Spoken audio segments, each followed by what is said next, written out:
بسم اللہ الرحمن الرحیم۔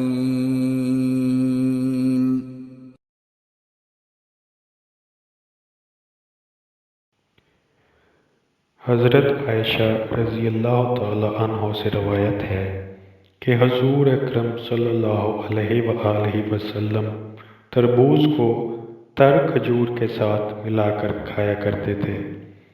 اور فرمایا کرتے تھے کہ ہم کھجور کی گرمی کو تربوز کی ٹھنڈک سے اور تربوز کی ٹھنڈک کو کھجور کی گرمی سے توڑتے ہیں۔